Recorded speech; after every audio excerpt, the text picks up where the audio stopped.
Olá, seja bem-vindo à sessão do Hub da Conecta Associados na COP28. Vamos falar aqui de projetos e negócios sustentáveis e finanças de impacto.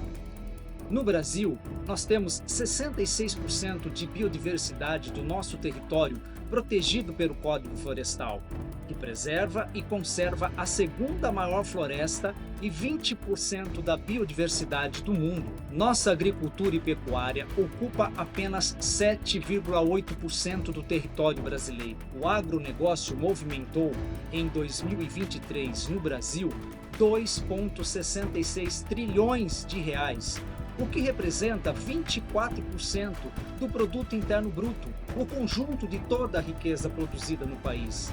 O agro brasileiro emprega 28 milhões de trabalhadores e alimenta 800 milhões de pessoas no Brasil e no mundo.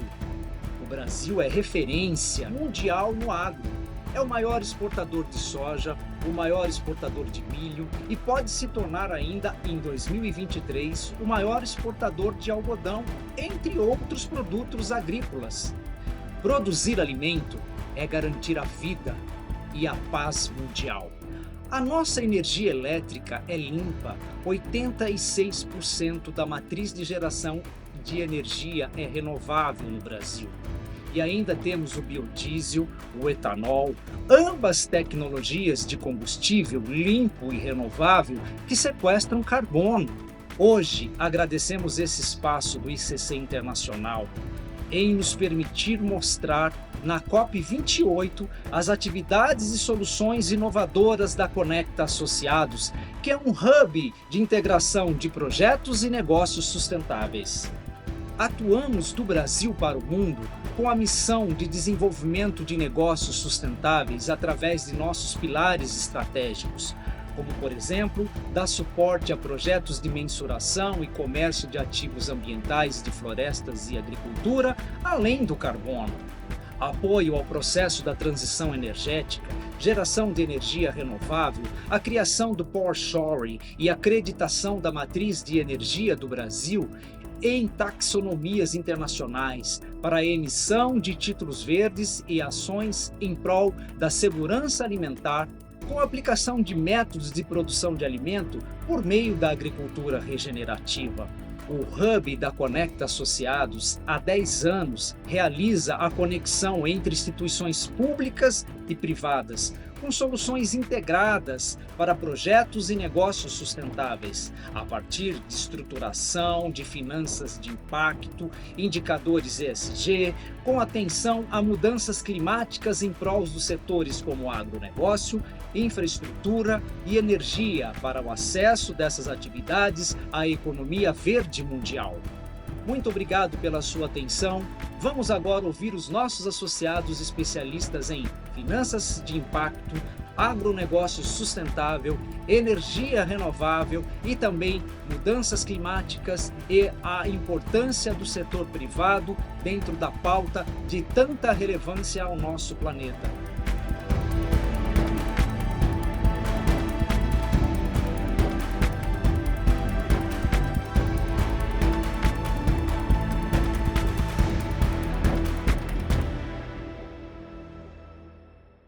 Hello, here is Daniela Furlani from Brazil.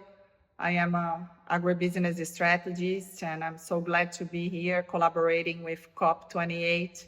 I will be sharing with you all about sustainable projects and a holistic framework to integrate solutions and agri-food system update.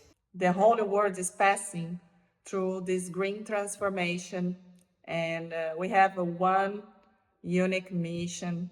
We need to promote sustainable techniques and be open for new technologies, new solutions that have been launched at the market year over year. We can observe the variety about those solutions to understand how we're going to support the farmers to manage the transition and their yield improvements, because they face lots of climate challenges and costs and prices volatility, And together, for sure, if we connected all this big team, we could be enduring, changing results for allocate effectively the capital with less risks. I could not start this presentation without talking about Dr. Alison Paulinelli. He was a professor, state secretary, minister of agriculture, and member of the National Congress in the middle of 1970s here in Brazil. And he led the sustainable tropical agriculture revolution. Once that he designed an holistic framework of a sustainable strategy that Brazilian grain production jumped from 39.4 million metric tons to 52 million metric tons between 1975 and 2020. And in the middle of the 1980s, Brazil reached food self-sufficiency, and today it contributes with 17% of the global food trade. And this is very significant for our country and also for the food security action globally. And as we had Dr. Alison Paulinelli as an example, to connect those stakeholders, all the institutions, we need to ask ourselves how to connect and do this next revolution, this next transition. We need to watch and observe all the KPIs that will be super important on this implementation. Considering those three pillars: environment, social, and economics. Use the innovation mindset as a key driver, because the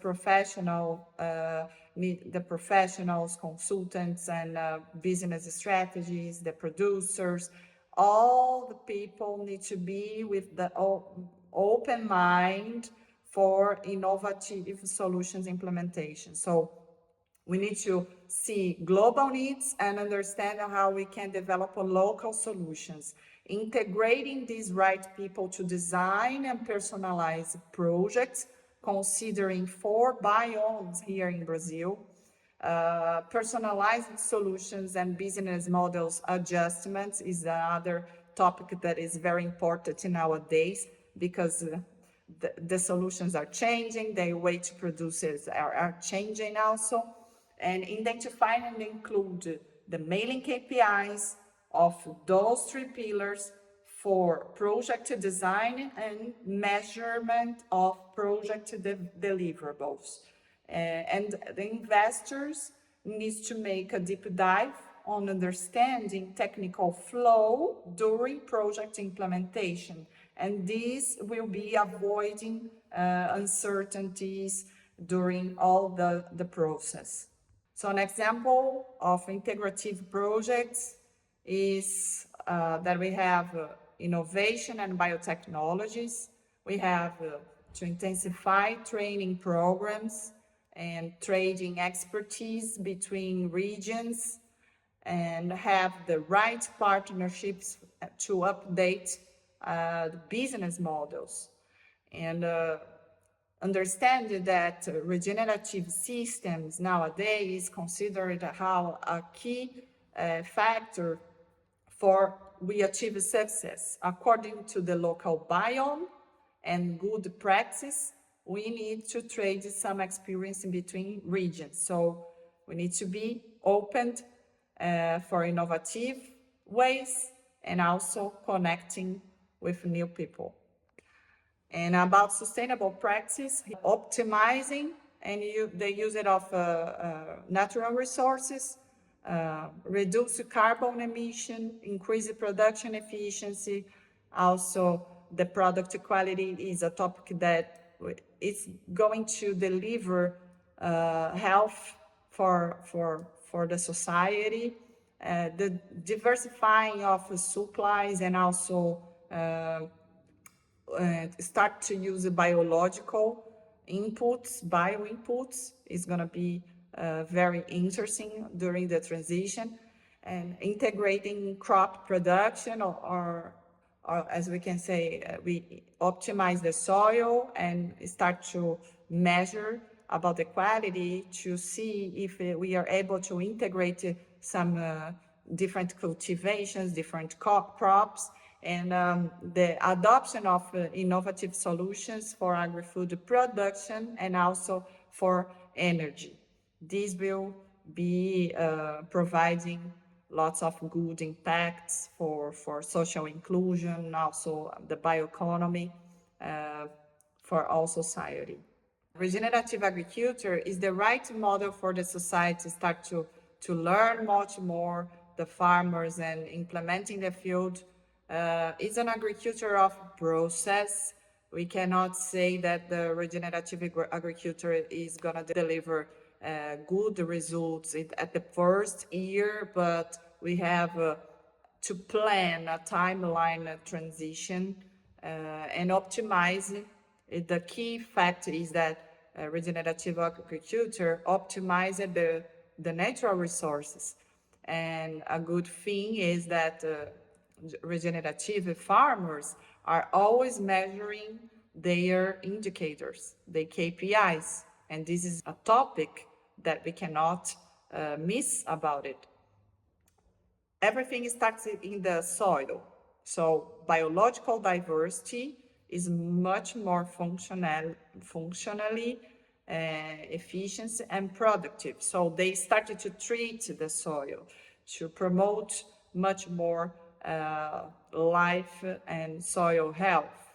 And now I will be sharing a lot of examples that we are implementing here in Brazil. One of the regenerative practices is the cover plants. The use of ground cover plants is one preservation strategy for soil life. And this can be used in a mix or consortium or integrative system. The second that I can share is the remineralizers that will improve soil regeneration. We have a good practice here in some regions. Is nothing but a quality rock powder that we put on the soil in a phase of soil treatment. In addition to protecting the soil against possible erosion and leaching of nutrients, this practice of to keep soil always covered also helps in the management of weeds, pests, and diseases. In this next slide, we can see a big picture of regenerative system growth and bioinputs adoption. It's much more concentrated in the center part of Brazil, and this is an info from GAS, the group of sustainable agriculture, and we can see a good evolution since 2020, and we have more than 3,000 indirect associates collaborating with this group, and the implementation of regenerative agriculture. Considering this group, we have scientists of Embark, our scientific research center, also specialists, and a big group of farmers. The total area is around 6.5 million hectares. And the same group, GAS, they developed their own seal. Specialists and associates developed an exclusive seal to measure and qualify their own evolution on regenerative practices. This seal was developed with a lot of specialists and validated by Embrapa Environment. Here we have an example of a farmer, a gas associate that implemented the gas seal on his property to share with his customers his own QR code that will report all the indicators and all the sustainable practices that he is improving year over year about the area preserved, the productive area, and all indicators that we mentioned before.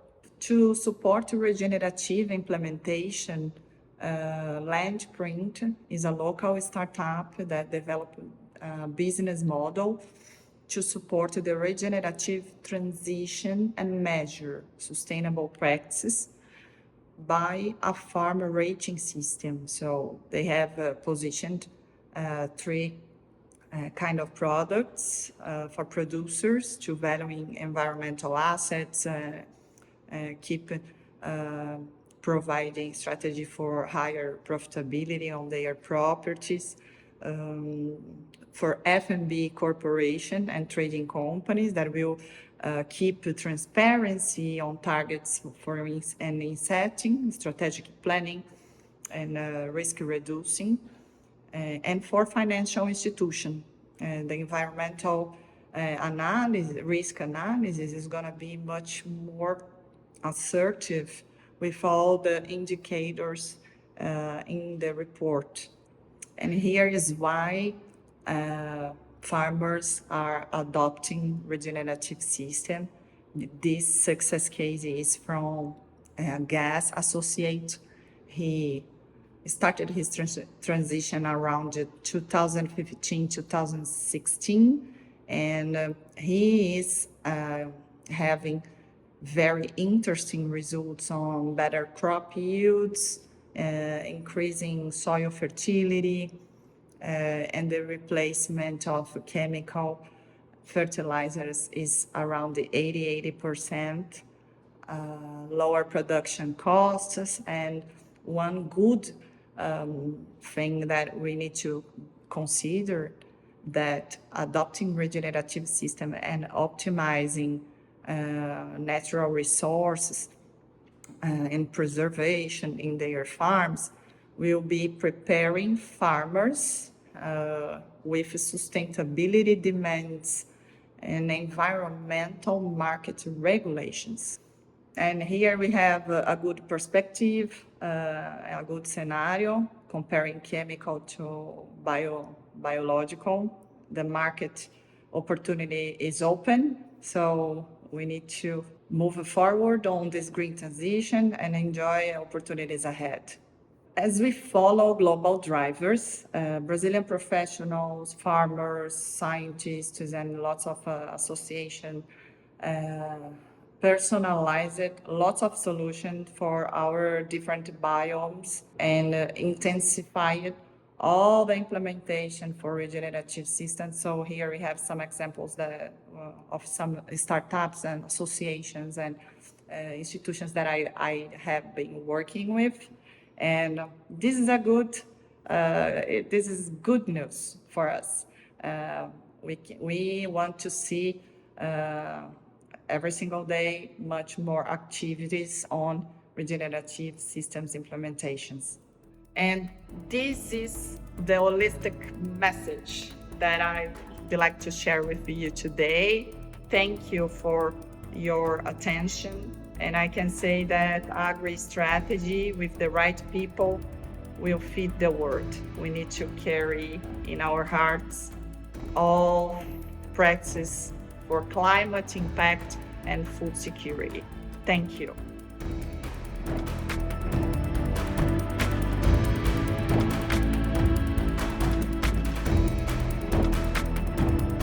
O Instituto Soja Livre foi criado em 2017, tem como objetivo fomentar o cultivo de soja convencional no Brasil. O Instituto ele é voltado para o mercado consumidor, abrangendo todos os estados produtores do Brasil, com a presença de traders, comercializadoras, produtores, sementeiras e empresas de melhoramento genético.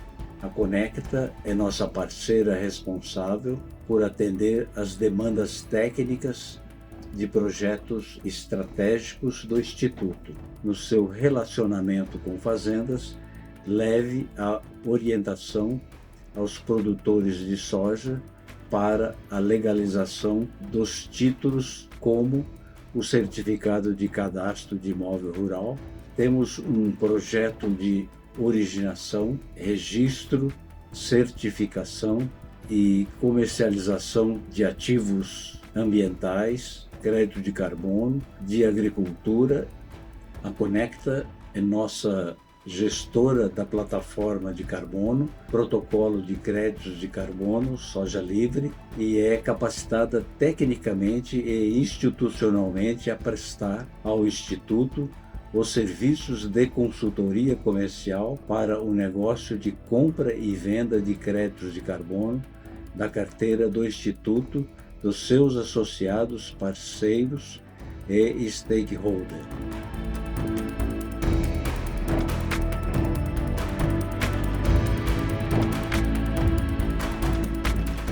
My name is Silmut Tsai, professor at the University of São Paulo, Center for Nuclear Energy in Agriculture. As agronomist, my concern is towards the fast process of agricultural modernization in the last decades, which is occurring in the tropics. We can find this fact in most of the modern agricultural regions in Brazil. The massive transformation of the rural environments in our country has been the most extraordinary in their speed of spread of new technologies, in detriment of the far-reaching nature of their impacts upon social, economic, and ecological systems. We need to regenerate our degraded pasture and forest soils with policies and practice for sustainability and self-reliance by balancing the cost benefits from the agricultural intensification measures. It is time to encourage rural people and the farm owners to change their practice with rational and more sustainable solutions if we want to firmly conserve soil and water resources. Although both crop production and rural development have increased remarkably in the last decades, the problem is that the technology may not take room when it's cut off from culture and tradition, as expressed by Kisho Kirokawa in 1991. We transfer this technology. This one requires sophistication, such as adaptation to region, to unique situation, into customs such as traditional knowledge for crop production. Therefore, we should replace the old with the new technology with skills coexistence measures to prevent the degradation of natural resources. We should include people from forests and other sites of high biodiversity to protect the existing wildlife and plants. All these new technologies we have boasted to a great standardization on universities our approach that leads to a homogenization of environments. Where farmers used to grow tens or even hundreds of crop varieties, now they might only grow one or two. This homogenization uses less biological and physical measures and leads to higher risks of soil erosion and water shrinkage. This modern production system leads to only produce commodities instead of native plants and animals for food, medicine, and energy. Both should coexist. Why and how? The higher environmental vulnerability under the increased pressure of the global warming in the tropics has inevitably forced us to alert how intervention focusing on trying to improve the local social economic environment can better fit to a qualitative shift in practice without constraining productivity. Let's keep agriculture more sustainable by adopting good management practice. Hello, everyone. Hi, ladies and gentlemen. My name is Mateus. I'm Director of Structured Operations, specialized in offshore transactions, structured operations in project finance, funding, and structured credit and derivatives, commodities, including environmental commodities, financial solutions, and business development. Jointly with Mariana, Director of Finance, an experienced social financial advisor, expert in environmental assets, carbon market, and biodiversity, and a consultant for the Latin America Development Bank, we are going to present you in deep impact finance. Hello, everyone. It's a pleasure being here. First of all, we are going to talk a little bit about Sustainable Development Goals in practice. As you know, SDGs were adopted in 2015 as part of 2030 agenda, but not only the theoretical part, but also we need to check how those SDGs have been implemented. So in this first slide, we can see a tool used in Brazil as part of a financial system that can help financial institutions to track and implement the ODS, in Portuguese, that means SDGs. As I told you before, the implementation is very important because by this you can align the objectives with the financial instrument as well as contribute and also make sure that positive social outcomes has been implemented. Those investments contribute to poverty eradication and social being.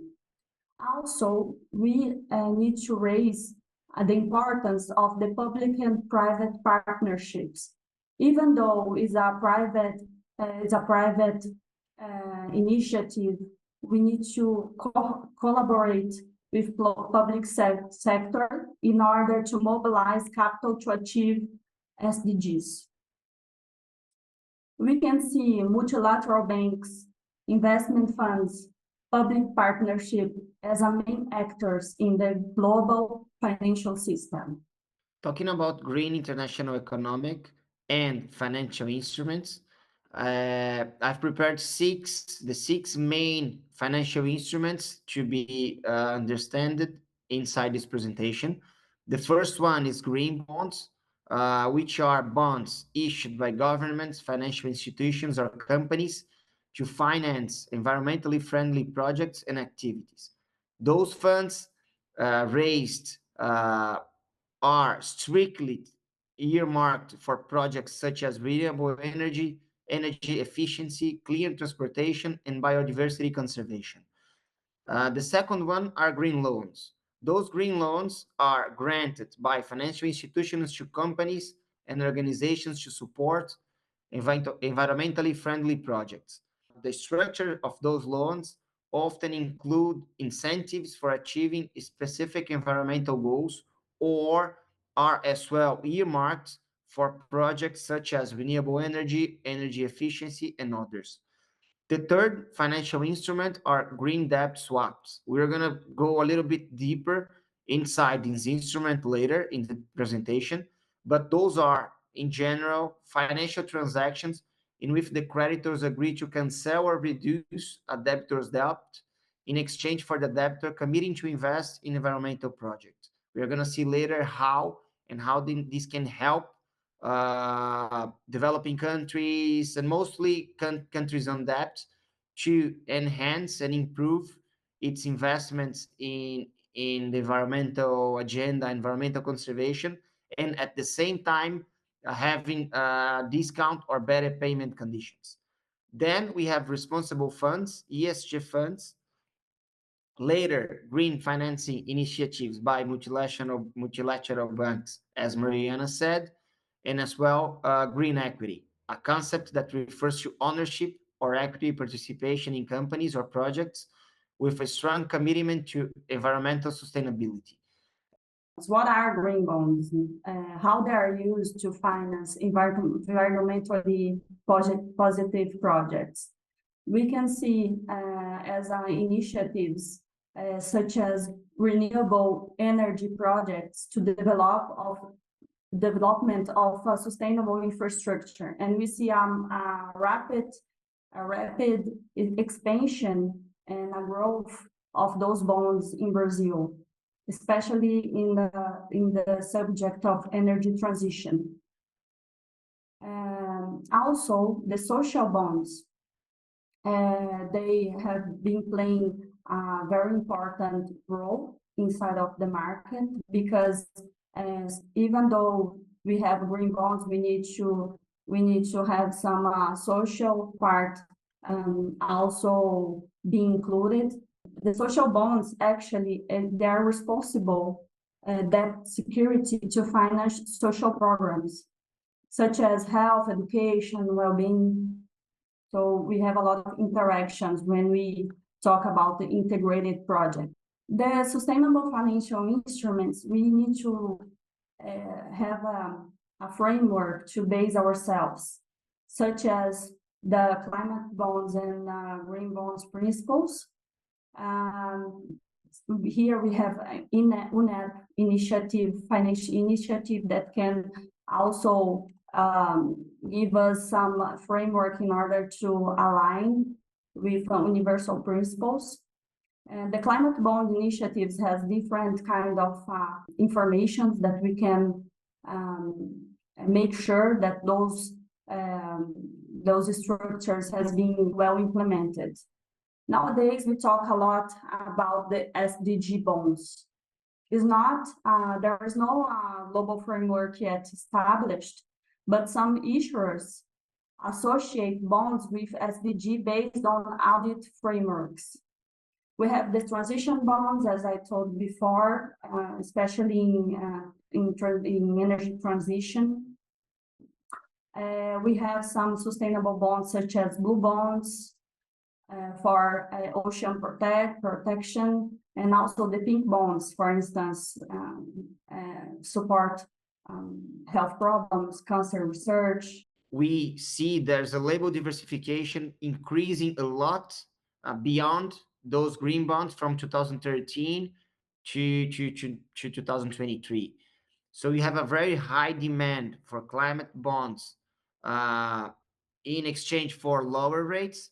So we see that investors value social environmental commitments. We're going to talk about this in deep later as well, including for green debt swaps and for the main financial instruments, which are based in this main commitment that those investors are able to commit in a social environmental, let's say, discount.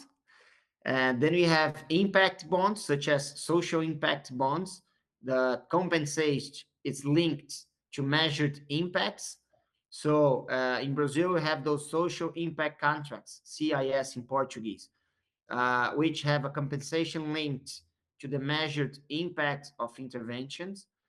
Then we have the potential expansion to green impact bonds, which are sustainable financial instruments that represent an investment opportunity and as a means to mobilize resources for socio-environmental agenda.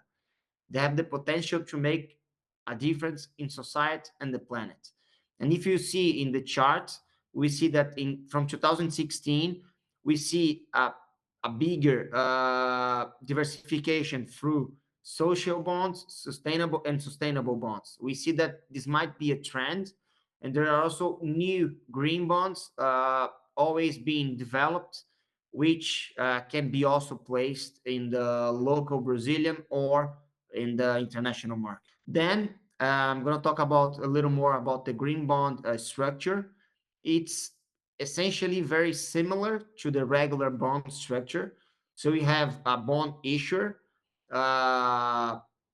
which is using this instrument as a way of funding and invest in a specific project. But the difference here is essentially that this use of proceeds of the resources needs to be linked with an environmental friendly project. And there is a green bond certifier, which is a company that there is a pre-issuance report regarding the certification against standard metrics for a climate bond standard. So there's a company always making a certification and issuing similar to a credit rating, but environmental credit rating, let's say like this, to be 1,000% sure that the resources received in those green bonds are used accordingly to the term sheet and to the documents of the transaction, which means that they are invested at least a percentage in environmental friendly projects or initiatives or carbon offsetting initiatives. So what we see here is that those companies issuing those green bonds actually is not only focusing, of course, in the protection of the environment, but they are as well looking for better terms in terms of interest rate or in terms of payment options. So the investors, as I spoke previously, are willing to ask for a smaller remuneration for them in exchange for some environmental commitments by the green bond issuer. The green loans also play an important role inside of this financial impact system, because banks can allocate some funding received by multilateral banks inside of its portfolios. So it's a revolutionary way to companies to access financing for their sustainability projects. There are many benefits in order to promote economic growth linked to environment. After, we are going to see some cases with positive environmental impact achieved through the successful implementation of green loans. Most of the banks, they divide the modalities such as microcredit, sustainability supply chain, sustainable construction, and technical assistance, especially from multilateral banks. And after that, they start to finance other sectors. Here we can see annual sustainable debt issuance. For instance, we can see the green bond, they have an important participation when we compare to sustainability linked bond. We have an increase of sustainability bond and also a great participation of a social bond when we compare 2013 to 2021. Mari, is also interesting that if we add only the sustainability bond and the sustainability linked loan, we have almost 50% of the whole value in 2021. So we see that these sustainability linked financial instruments are growing a lot and are getting even more in terms of percentage participation every year. So that's a trend that we need to focus and to actually look a little bit closer. So green debt swaps are a way to alter the terms of country loans, mostly bonds, involving bilateral government creditors, development financing institutions, or private banks. We have seen those debt for nature swaps being agreed since back in the 80s, but right now we have the best scenario for those green debt swaps to be used by mostly developing countries. Because we see the actual scenario, we see four main pillars for this great opportunity. The first one, there's an increasing default risk in those developing countries. So the world's poorest countries owe now more than $6 billion in annual debt service, a year-over-year increase of 35%, according to the World Bank. The second, the rise of private creditors. About 80% of countries' debt are now owed by private creditors, which means that private creditors are now the main creditors to sovereign countries. That's a much different scenario than 15, 20, 30 years ago. Third, the China's debt trap. So in parts of Africa, a significant portion of current debt is owed by resource-rich countries to the Chinese government, banks, and other institutions. Which means that they can use those green debt swaps to get better conditions for them. And four, the debt increase during the pandemic.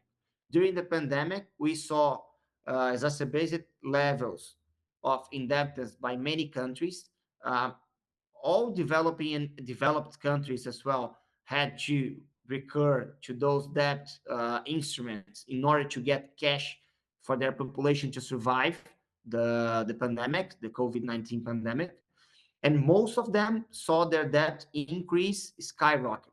So using green debt swaps would be the ideal way for developing countries to reduce their debt, and at the same time use those proceeds and those resources to protect the environment. And here I'd like to point out two specific cases, recent, both of them.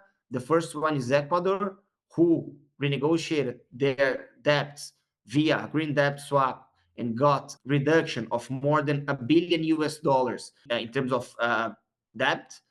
And most of those resources, we're talking about 400 million US, will be reinvested during 12 years inside the Galapagos Island. Those resources will be sent to Galapagos in order to protect these very specific and special environments. The second case is not properly a green debt swap, but could be.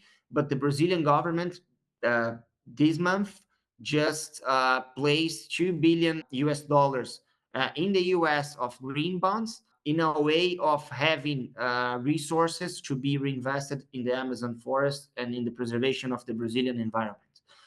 This could be done as a green debt swap as well. The government chose to do as a green bond right now, but we may see in the future other green debt swaps being placed in order to reduce those debts and to enhance and improve the environmental protection.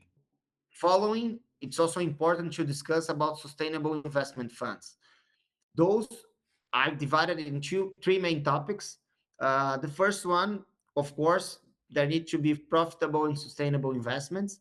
So funds that combine financial objectives with the promotion of responsible and sustainable business practices. That's a big trend that we see in investment funds in general. So they do have this ESG footprint, and we do have as well investment funds related only to this ESG footprint. Then we're going to talk about sustainable investment funds in the real estate sector. Some focus only on financing projects with an impact on local communities, such as affordable housing and infrastructure. That's another market that I see a lot of potential both in developing countries, but as well in developed countries. We see that Europe, for example, and the US are suffering a lot with affordable housing and infrastructure. So that's an investment fund, sustainable investment fund that could be applied anywhere. Affordable housing is always a good cause to fight for. Then sustainable investment funds in emerging markets. So many sustainable investment funds are exploring new opportunities in emerging markets, particularly in Asia and Africa. But I see a lot of potential as well in Brazil, mostly with renewable energy resources. And we are going to talk a little bit later, but in a new market that I see developing a lot is the investment in the agribusinesses with an environmental commitment and a carbon offsetting. Those sustainable real estate trusts are regulated by financial authorities, and in general, all sustainable investment funds are regulated by financial authorities within its countries of operation or countries of establishment. But talking about specifically about Brazil, we have two main authorities checking for those funds.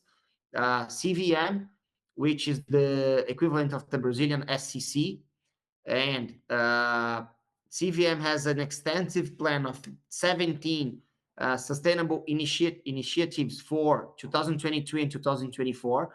So it is an authority really working, implementing, and regulating the market and promoting this market within the Brazilian capital market and financial market. So we see a lot of legal system adopting this new way of investing and this new way of understanding how we're going to apply and commit to the environmental protection. And we see that the Brazilian regulatory authority for the capital markets in general, including CVM and Anbima, are working on it. We can see in green financial initiatives by multilateral development banks, the forest initiatives, especially the ones that is incentivizing governments in order, especially projects which has red projects, environmental assets inside. There are many funds coming to developed countries in order to incentivize international finance corporations, initiatives for forests, in order to preserve and also conserve the sustainable agriculture projects as well. Also, we see a lot of initiatives in renewable energy in order to support the diversification of energy sources. We can see as a main bank, we have a World Bank based in Washington. It was the first one to issue a green bond in 2018. We have IDB, also based in Washington, and which has a platform named Latin America Caribbean Green Finance Platform. Is a platform created to meet a demand for national development banks. We have NDB, is the newest one, took place in 2015 after a BRICS summit in Fortaleza in 2014. NDB is focusing on sustainability. The bank is set to issue a sustainable debt instrument such as green bond, climate bond, and social bonds. Talking about green equity, you're talking about three different pillars and opportunities. The first one is equity investment, which means that those green equity investments allows individuals, investors, institutions, and companies to support sustainable companies and participate in their growth. So it's actively supporting and funding and putting some money in those institutions and who support sustainable environment and sustainable growth. Then we have ESG integration, which means integration of environmental, social, and governance factors in equity investments and its impact on long-term performance. Which I would say it's in terms of commitment, asking for commitments from the companies that you are actually investing in. And the third pillar is the climate funds. So we have specialized climate funds that focus on allocating capital to companies at the forefront of the transition to a low carbon economy. And again, we link to the renewable energy companies, to companies that are really willing to develop and grow, but alongside with the green agenda. And as a benchmark example, we have the NASDAQ Green Equity Principles, which are environmental goals of the companies based in four main pillars. The first one, revenue. Companies' revenue must come from activities considered green. To qualify for this designation, green equity designation, revenues derived from fossil fuels activities must be less than 5%, which means a real commitment. The second pillar, investments. A significant portion of companies' investment must derive from activities considered green. The company needs to provide information about the portion of its investments, which means the sum of CAPEX and OPEX in activities considered green.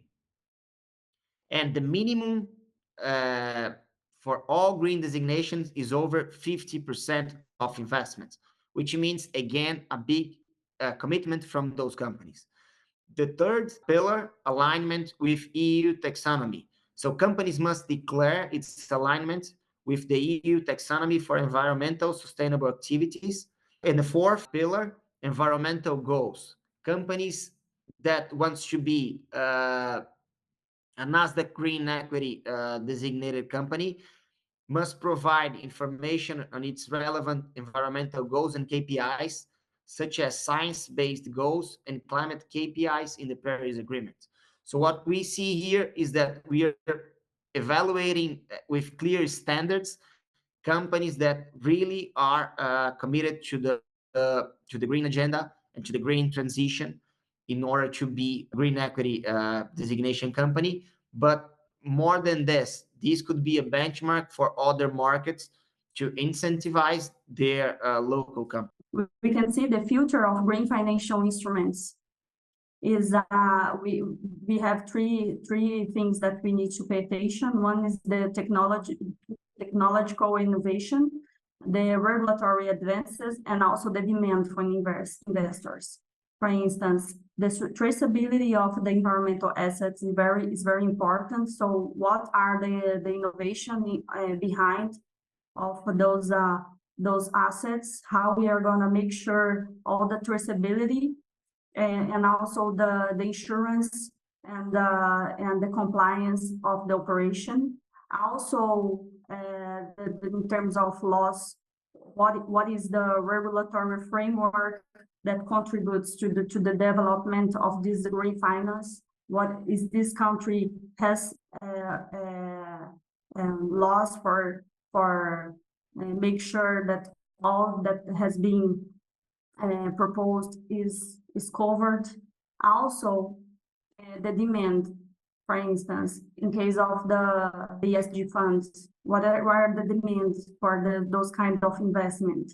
We can see a great demand for sustainable impact investments. So this is not that challenging to face. In Brazil, we have different kinds of national green financial instruments, such as green CPR, the green agribusiness receivable certificates, which are secured by a third party. We have the green CDCA, is a financial instrument aimed to sustainable projects. We have ESG real estate investment, the fees, the funds. Also, we have sustainability credit lines. Banks are allocating their capital for green development or SDGs development. Those lines are typically include favorable terms and conditions to encourage environmental responsible practice in investments. For instance, we have our national bank, the BNDES, which are playing a very important role. And also we have these ESG funds that Matheus just mentioned. The Green CPR is a national financial instrument created to enhance the conservation. Basically, it's an instrument that we have a compromise of delivering environmental assets, or is based on a contract that you are buying or selling an environmental asset. Those instruments are used to incorporate other instruments such as green bond or CDCA when we linked environmental assets with crops, for instance. Talking about the CRA, the agricultural receivable certificates are linked much more related to rural producers.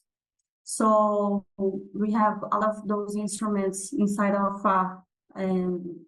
agriculture here in Brazil. We have green CDCA that we just talked about is more related to projects and in agribusiness sector. We cannot forget, even though we have those national financial instruments, we have some frameworks to follow. So one of them is GRI, that provides a guideline for sustainability reporting and disclosure related to ESG. We have the SASB, so is offering specifically to industry standards for disclosing the financial relevant sustainability information. So we have this TCFD related to climate financial risk and opportunities. We have the principles responsible for investment. We have the SDGs, as I told before. And the last one is the TNFD as a global initiative aiming to develop framework for financial disclosure related to nature. So we have to pay attention on this new framework and methodology accepted by these Task Force on Nature-Related Financial Disclosure. Here, where it fits the TNFD with this emerging architecture. Of course, we need to pay attention on the market regulation in order to have those reporting and corporate disclosure. And now we are going to talk a little bit about the cases. The first study demonstrates how international frameworks plus national instruments taking into account nature-based solutions can be structured and also make a distribution inside of the market. Most of those Brazilian financial instruments that we spoke about are related to the agro sector, the agricultural sector, which represents 40% of the Brazilian GDP.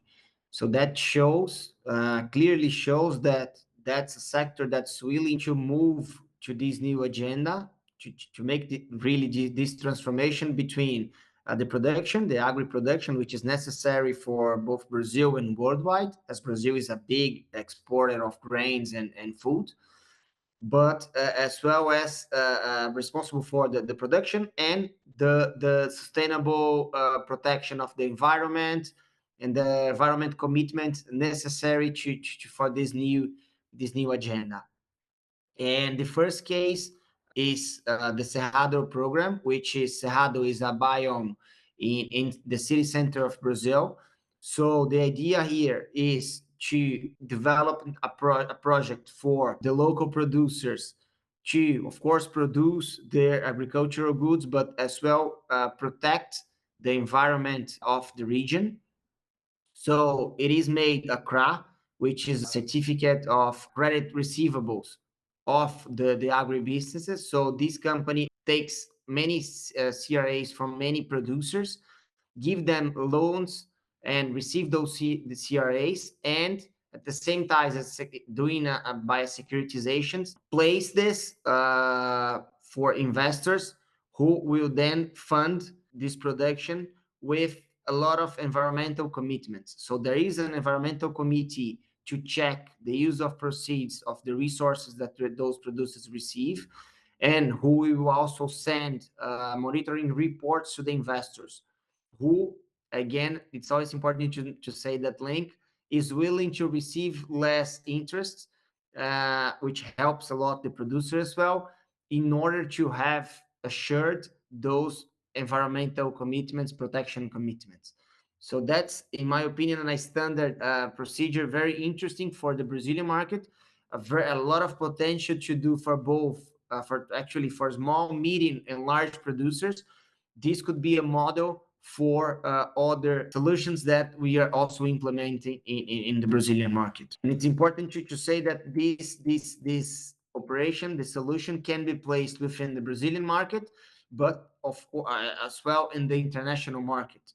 And if we check the second example that was actually designed by you, it's very interesting because we can use the same format that we are using in Brazil for the same producers, and to place and distribute those financial instruments in the international market in general, both for institutional banks and investors in general.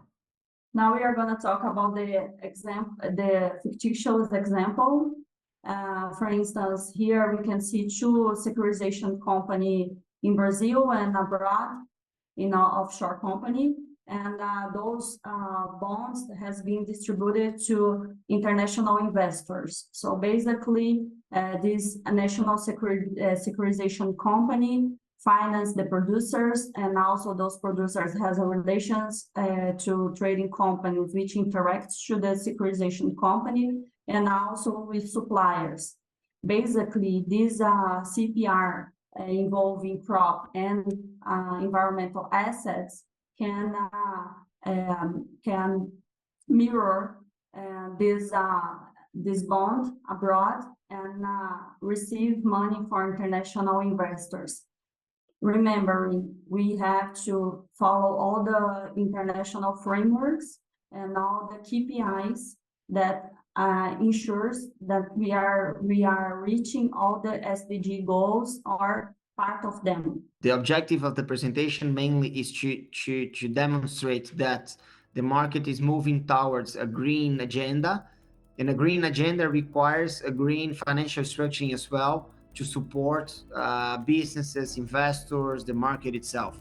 So we are the world is evolving towards this agenda and this new technology, and we would be happy to discuss and to hear about new opportunities, to discuss about new solutions as well, either in Brazil or in worldwide. Thank you very much for your attention, and we hope to see you soon.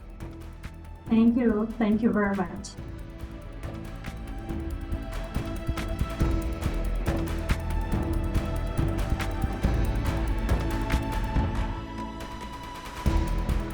Eu fui procurado pelos representantes japoneses, a JICA, que é um órgão oficial do governo japonês.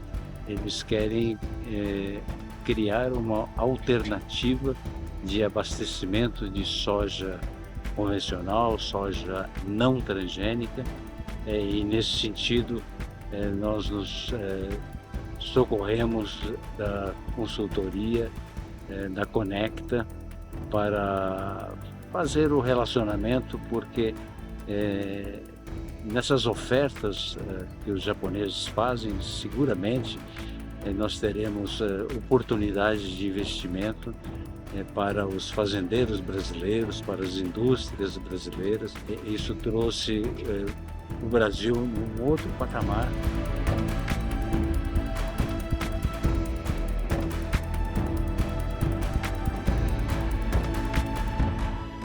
Welcome to COP28. My name is Antonio Barbalo, and I am an international advisor for sustainable infrastructure and carbon projects, having worked in the World Bank. Brazil is a country offering challenges and opportunities by combining sustainable and biodiverse initiatives. Conecta Associados is a Brazilian business hub for those projects. The hub believes that biodiversity initiatives based on nature are fundamental contributions from Brazil to the global green economy. It can assist in three core areas: estimating green assets contributions beyond carbon, just energy transition projects for accessing the Brazilian green certificates market, sustainable agribusiness for food security aligned with the green economy.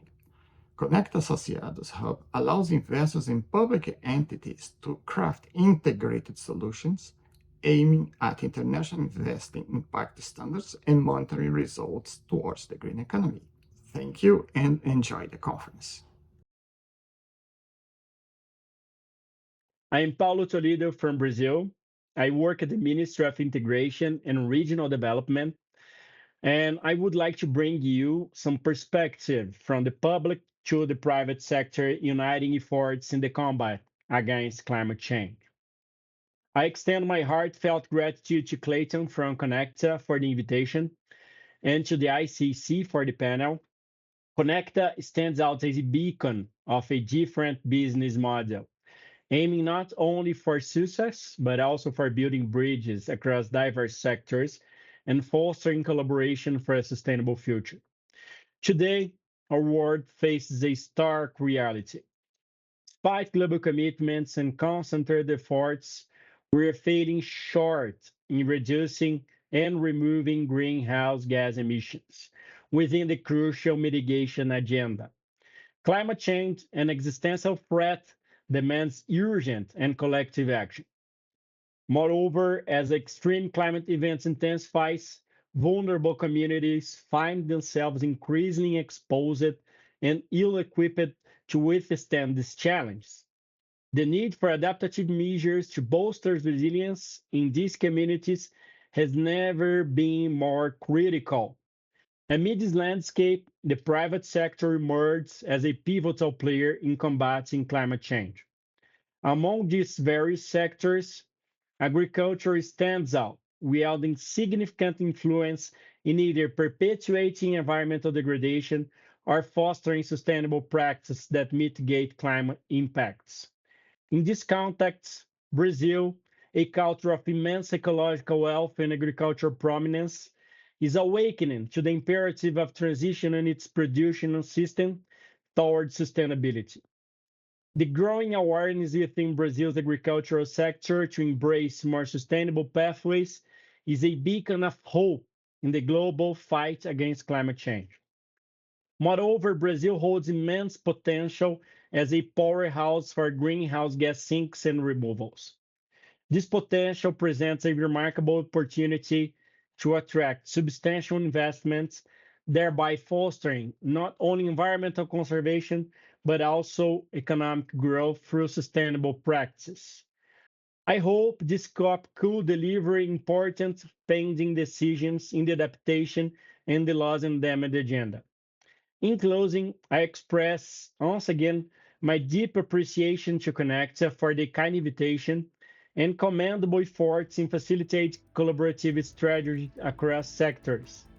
Together, by fostering such partnerships and collective actions, we can pave the way for a more sustainable world, one where business, communities, and nations unite in the shared pursuit of a better, greener future. Thank you very much.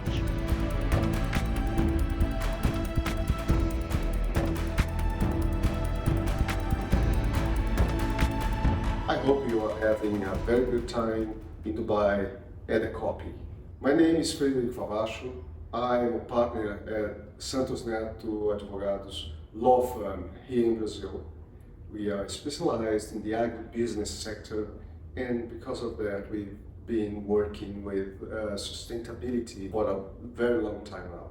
We have the privilege to work with associations such as the Brazilian Agribusiness Association, the National Association of Exporters, and together with Conecta, a very good partner of ours, we have been working in sustainability projects as well as in the carbon market, renewable energy.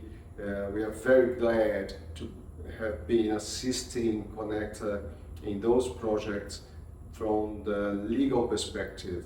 Conecta is a very specialized group of people who have been presenting great projects and with great success. So for us, it's a pleasure to record this witness in favor of Conecta Associados.